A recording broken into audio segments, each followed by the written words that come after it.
Puis au bout d'1 an et demi, 2 ans, je commence quand même à me dire c'est ça la vie professionnelle, c'est ça le sens de la vie. Je vais passer 40 ans à faire ça, je ne comprends pas très bien. Et puis, en fait, ce malaise, il s'est manifesté assez physiquement chez moi. Bonsoir à tous. Effectivement, c'est un peu impressionnant. Alors, mon témoignage ce soir, c'est effectivement, c'est un petit peu une quête de sens aussi. C'est surtout l'histoire d'un mec qui avait développé plein de capacités et de mécanismes de substitution pour ne pas répondre à cette quête de sens. Je ne sais pas si ça vous parle. Et c'est aussi, par mon témoignage, j'aimerais vous montrer pour celles et ceux qui n'ont pas la fibre entrepreneuriale, qui n'ont pas envie de monter une boîte ou de devenir freelance, que les switches peuvent aussi avoir lieu dans le monde du salariat. Voilà, c'est ma petite contribution pour ça. Donc je m'appelle Simon, j'ai 35 ans, je n'ai pas d'enfant, j'ai une compagne qui m'inspire énormément et qui m'accompagne dans cette recherche de sens et cet alignement qui n'est pas toujours très confortable, mais en tout cas qui est très challengeant et qui vaut la peine d'être vécu.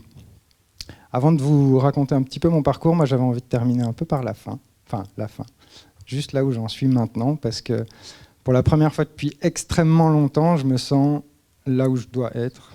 Je me sens juste bien. Et ça fait du bien. Depuis 1 mois, c'est tout frais aussi, j'ai rejoint une entreprise qui travaille réellement à la transformation du monde énergétique et à proposer quelque chose de différent et à adresser les enjeux énergétiques auxquels l'ensemble de notre société fait face. Donc je travaille chez Enercop. Je ne veux pas faire de publicité, mais simplement c'est une coopérative qui vend de l'électricité renouvelable et qui surtout innove dans un marché qui est quand même très cadré, qui innove à la fois par son positionnement, son positionnement très militant, son envie de réappropriation des enjeux énergétiques par les citoyens, et puis qui innove en termes de gouvernance, donc par exemple qui est très porté sur la gouvernance partagée et sur la sociocratie, qui est également très porté en termes de changement et d'exploration, en termes de posture personnelle. Il y a par exemple beaucoup de formations, et notamment des formations en communication non violente qui sont payées au sein de l'entreprise. Et donc ça change complètement en fait, le rapport qu'on a avec les autres et qu'on a par rapport à son travail. Donc voilà, pour la première fois depuis extrêmement longtemps, je me sens bien. Je voulais vous le partager parce que ça fait vraiment du bien. Voilà, donc je reviens un petit peu en arrière maintenant. Moi, la quête de sens, elle a été là depuis vraiment très très longtemps. J'ai fait des études vraiment par passion parce que j'étais obnubilé par la compréhension du sens de la vie et de la place de l'homme dans l'univers. Donc j'ai fait des études d'astrophysique, pas du tout pour le métier que j'allais faire après, parce qu'en fait, j'avais aucune idée de ce que je voulais faire, j'avais juste envie de comprendre. Et donc j'ai fait ces études, puis après il a fallu travailler. Et là, ben voilà quoi.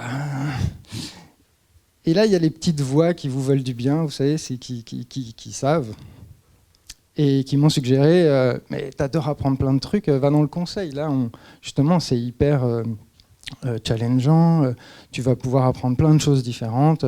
Et donc moi, je suis allé dans le conseil. Déjà dans le monde de l'énergie, je pense que je devais sentir que c'était un enjeu, en tout cas qui me parlait, qui était au centre des problématiques sociétales et qui allait prendre une place de plus en plus grande. Et puis donc je fais ces premières expériences dans le conseil. Au début, je m'éclate, c'est très intéressant, j'apprends plein de choses. Puis au bout d'1 an et demi, 2 ans, je commence quand même à me dire c'est ça la vie professionnelle, c'est ça le sens de la vie. Je vais passer 40 ans à faire ça, je ne comprends pas très bien. Et puis, en fait, ce malaise, il s'est manifesté assez physiquement chez moi. C'est-à-dire que j'avais vraiment, le matin, en me levant, je me sentais comme oppressé. Et puis, j'avais de plus en plus de mal à avoir des pensées rationnelles. Enfin, j'avais du mal à traiter l'information. Ça devenait vraiment de plus en plus compliqué, comme une espèce d'accélération comme ça dans ma tête. Et donc, je décide de tout plaquer. Je décide de tout plaquer, mais je ne me pose pas les bonnes questions. Et donc, je reprends un travail dans le conseil, dans le monde de l'énergie. Et au bout de 2 ans, il se passe la même chose. Et en fait, ces cycles-là, je les ai enchaînés plusieurs fois. Je suis un peu lent quand il s'agit de moi-même. Du coup, je les ai enchaînés plusieurs fois. Et puis, au bout d'un certain temps, je me suis dit, je pense que le problème, c'est parce que tu abordes le travail comme un sprint. Mets-toi en mode marathon, ça va régler tes problèmes de stress, ça ira vachement mieux. Donc, ta prochaine entreprise, tu la rejoins et tu te dis, tu vas là tranquillement et tu t'ancres. Je fais ça.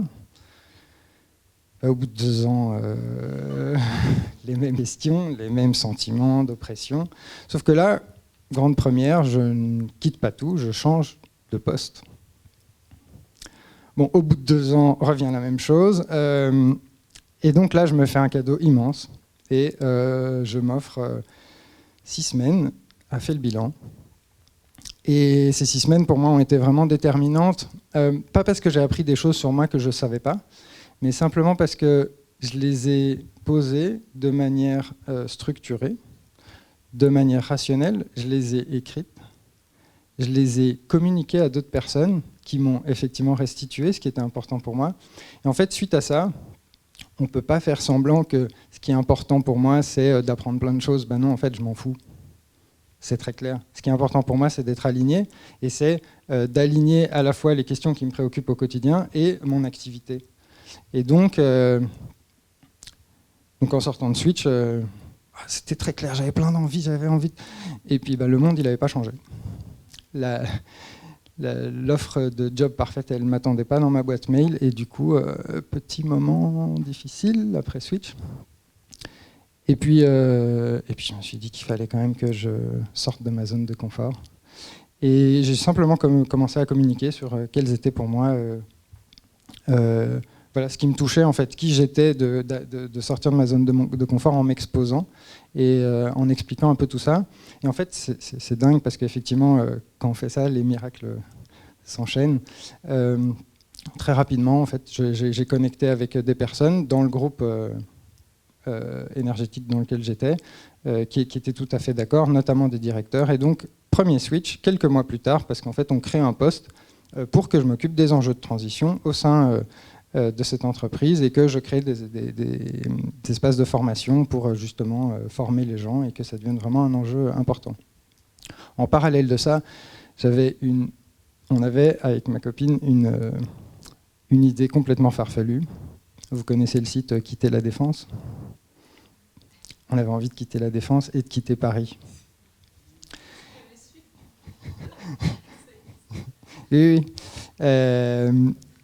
Et donc, je me dis, c'est l'occasion, je prends un nouveau poste. Pourquoi est-ce que je ne dirais pas complètement ce dont j'ai envie ? J'ai envie de me rapprocher de la mer, j'ai envie de partir vers l'ouest.